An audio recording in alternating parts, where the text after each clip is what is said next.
Halo teman-teman semua, balik lagi kali ini bersama aku Angga dari Beltim 24 Jam.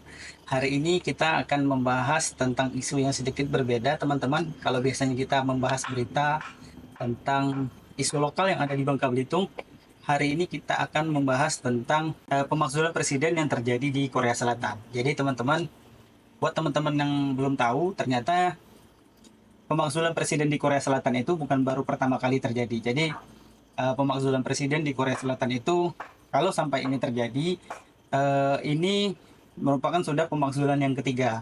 Yang pertama itu terjadi pada masa Presiden Roh Moo-hyun kalau tidak salah, saya tidak begitu pasti dalam mengucapkannya.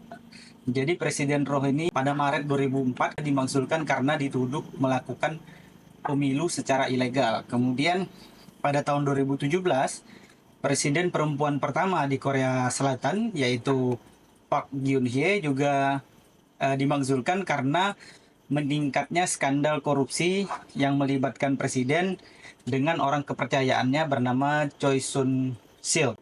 Tadi ada Roh Moo-hyun di tahun 2004 dan ada Park Geun-hye di tahun 2017. Tetapi ketika pemakzulan Roh Moo-hyun itu, jabatan presidennya dikembalikan lagi karena setelah RUU pemakzulan itu ditetapkan, nanti tahapan selanjutnya adalah ke Mahkamah Konstitusi. Nanti 9 hakim Mahkamah Konstitusi itu akan melakukan sidang dan mengambil keputusan. Jadi minimal 6 hakim Mahkamah Konstitusi itu melakukan mengambil keputusan setuju terhadap pemakzulan presiden, maka presiden dimakzulkan. Seperti itu, teman-teman. Jadi pada masa Presiden Roh itu Hakim Konstitusi itu menolak untuk memakzulkan Presiden Roh, sehingga masa jabatan Presiden Roh selama 63 hari kemudian itu dikembalikan.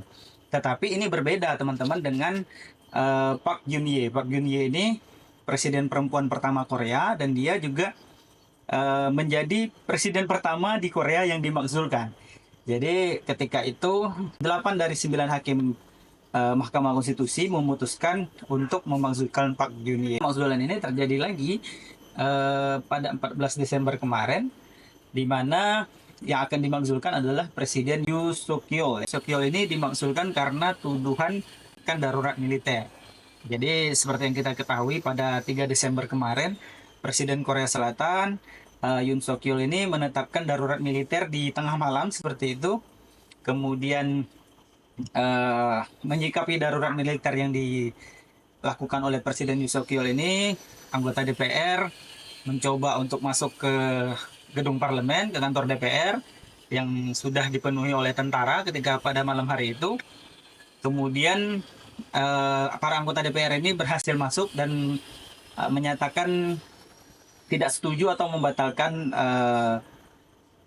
darurat militer tersebut. Barulah pada pukul 4 subuhnya, 4 pagi seperti itu, Presiden Yoon Suk Yeol kembali membuat pernyataan mencabut darurat militer. Nah, karena peristiwa ini berdampak cukup besar terhadap keadaan stabilitas ekonomi politik di Korea, di mana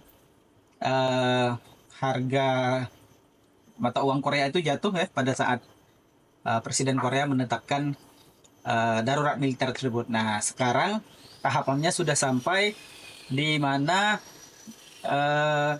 Presiden Yoon Suk Yeol ini sudah dimakzulkan. Jadi kemarin itu sempat ada beberapa kali upaya ya untuk memakzulkan beliau ini. Pertama, sidang pertama itu masih partai yang mengusung beliau itu masih mendukung dengan menolak untuk melakukan pemakzulan, tetapi upaya penolakan ini ternyata di Korea itu sistemnya seperti ini teman-teman. Jadi misalnya anggota DPR ketika melakukan suatu keputusan untuk menetapkan undang-undang misalnya, mereka nanti akan diketahui masyarakat secara luas mana anggota DPR yang menyetujui rancangan undang-undang, mana yang tidak menyetujui. Jadi eh, anggota DPR dari partainya presiden ini yang sebelumnya tidak menyetujui pemakzulan tersebut, itu dihujat atau dirujak lah, kalau bahasa Indonesianya dirujak sama netizen sana, sama netizen Korea. Bahkan rumahnya ikut didatangi, diberikan ya semacam karangan bunga dan hal-hal lainnya seperti itu, sehingga pada sidang parlemen yang baru kemarin berlangsung sekitar tanggal 14 Desember kalau saya tidak salah, 204 orang itu menyatakan mendukung untuk pemakzulan Presiden Yoon Suk Yeol, kemudian 85 orangnya menentang dan 3 lagi abstain, seperti itu teman-teman. Keputusan ini membuat RUU pemakzulan itu sudah ditetapkan dan sekarang tingkat selanjutnya adalah di Mahkamah Konstitusi. Jadi nasib Presiden Yoon Suk Yeol ini masih bergantung pada keputusan Mahkamah Konstitusi. Kita lihat saja nanti apakah Presiden Yoon Suk Yeol ini akan mengikuti jejak presiden sebelumnya, yaitu Roh Moo-hyun misalnya pada tahun 2004 yang juga dimakzulkan tetapi Mahkamah Konstitusi menolak, atau Yoon Suk Yeol ini akan mengikuti jejak dari Park Geun-hye. Park Geun-hye presiden pertama Korea yang dimakzulkan. Kalau sampai nanti Yoon Suk Yeol ini dimakzulkan, maka Yoon Suk Yeol akan menjadi presiden kedua di Korea yang dimakzulkan oleh masyarakatnya, seperti itu. Mungkin itu obrolan kita pada hari ini teman-teman. Terima kasih buat teman-teman yang sudah menyaksikan video ini. Jangan lupa untuk like, comment, share, dan subscribe. Sekali lagi terima kasih. Sampai jumpa.